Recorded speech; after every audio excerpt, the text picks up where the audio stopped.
Good morning बच्चों।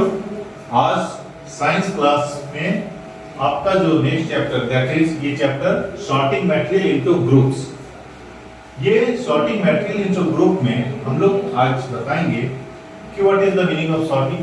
Sorting का मतलब होता है छांटाई करना, छांटना किसी चीजों को, और मटेरियल्स होता है सामग्री। तो जितने भी आप अपने आसपास के सामानों को देखते हैं, जो वस्तुएं देखते हैं, तो जितने भी वस्तु हैं वो किस चीज से बना होता है? तो मटेरियल से। और इस मटेरियल्स क्या होता है? जो हमारे आसपास हैं, जिनसे वस्तुओं को हम बना रहे हैं, और ये वस्तु क्या होती है जिसको हम स्पर्श करके देख सकते हैं, लेकिन उसकी चेतना नहीं होती है, सेंस नहीं होती है।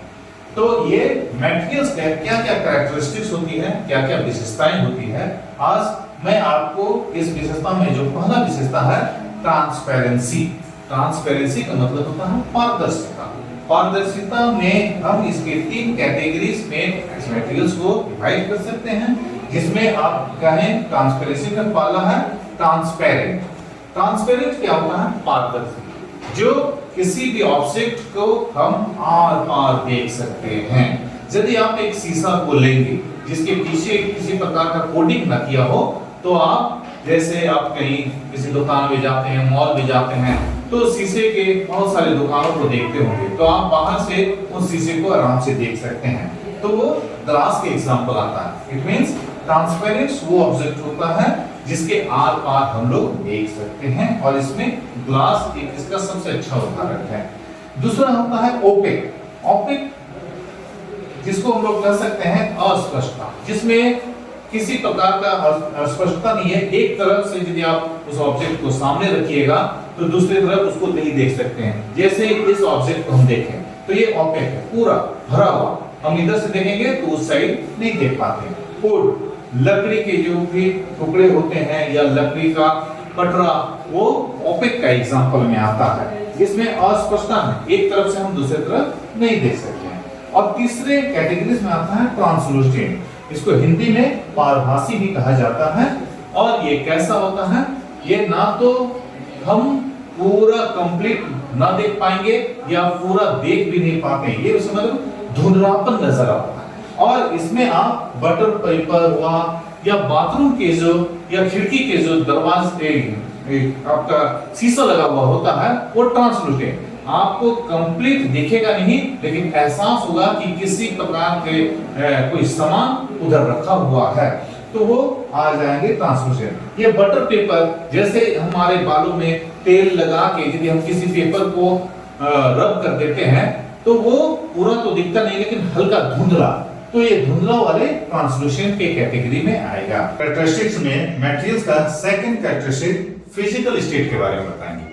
फिजिकल स्टेट होता है क्या है? भौतिक अपीयरेंस, जिसको आप देख सकें। तो यहाँ फिजिकल स्टेट में किसी भी मटेरियल्स का जो कैरेक्टरिस्टिक होता है सॉलिड, लिक्विड एंड गैस के फॉर्म में।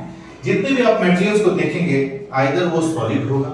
सॉलिड में जैसे कि उसके जितने भी मॉलिक्यूल्स होते हैं, कंटेंट उसका पैक होती है सॉलिड के मटेरियल। जैसे कि कोल, यदि हम कोयले या किसी पत्थर को उठाते हैं या किसी ईटा को, तो वो काफी ज्यादा क्लोज टाइट होते हैं मॉलिक्यूल्स। आयरन, लोहा, ये सब सॉलिड की कैटेगरी में आएगा। लिक्विड क्या होता है? लिक्विड्स के जो मॉलिक्यूल्स होते हैं फार अवे, थोड़ा सा सॉलिड के कंपैरिजन में दूर दूर होते हैं। जैसे वाटर, ऑयल, जितने भी लिक्विड फॉर्म हैं, ये सारे लिक्विड के कैटेगरी में आते हैं, जो मटेरियल्स का एक फिजिकल स्टेट है। तीसरा है गैस। जो हमारी एनवायरनमेंट में जितने भी आप गैसेस देख रहे हैं, जैसे कार्बन डाइऑक्साइड हुआ, ऑक्सीजन हुआ, नाइट्रोजन हुआ, और भी मिक्सचर्स ऑफ द गैसेस, ये सारे गैस के कैटेगरीज में आएंगे, और ये भी एक मटेरियल्स के ही कैरेक्टरिस्टिक्स हैं। इस कैरेक्टरिस्टिक्स फिजिकल स्टेट के जानने के बाद हम जो अनदर कैरेक्टरिस्टिक्स हैं या इसके मटेरियल्स की विशेषता, जिसको हार्डनेस बोलते हैं। हार्डनेस मतलब दृढ़ता, उसमें कितनी मजबूती। यदि हार्डनेस के बारे में हम बात करें तो इसका एक हार्ड सरफेस बनेंगे। हार्ड सरफेस में जितना भी आप सॉलिड मटेरियल्स को देख रहे हैं, जैसे आयरन, नेल और अनदर ऑब्जेक्ट, जैसे पत्थर का भी यदि हम एग्जांपल दें, तो वो हार्ड, उसको हम बहुत इजी तरीके से तोड़ नहीं सकते हैं, ये हार्ड की कैटेगरीज में आएंगे। और दूसरा होता है एक सॉफ्ट। सॉफ्ट क्या होता है? बहुत ही कोमल या नाजुक कह सकते हैं, या उसमें लचीलापन ज्यादा होती है। तो इसमें जैसे कि मेल्टेड वैक्स हो गया, जैसे आपके पास मोम होती है, तो मोम को यदि हम गलाते हैं या वो पिघला हुआ अवस्था में होती है तो वो काफी ज्यादा सॉफ्ट होती है। तो ये भी कैटेगरी आपके जो आएंगे ये सॉफ्ट के कैटेगरीज में आएंगे, और ये हार्डनेस की एक विशेषता होती है मटेरियल्स की। तो हमने अभी आपको फिजिकल और हार्डनेस के कैरेक्टरिस्टिक्स को बताया। इसके अनदर कैरेक्टरिस्टिक आपको नेक्स्ट वीडियो में मिलेगा। तब तक थैंक यू।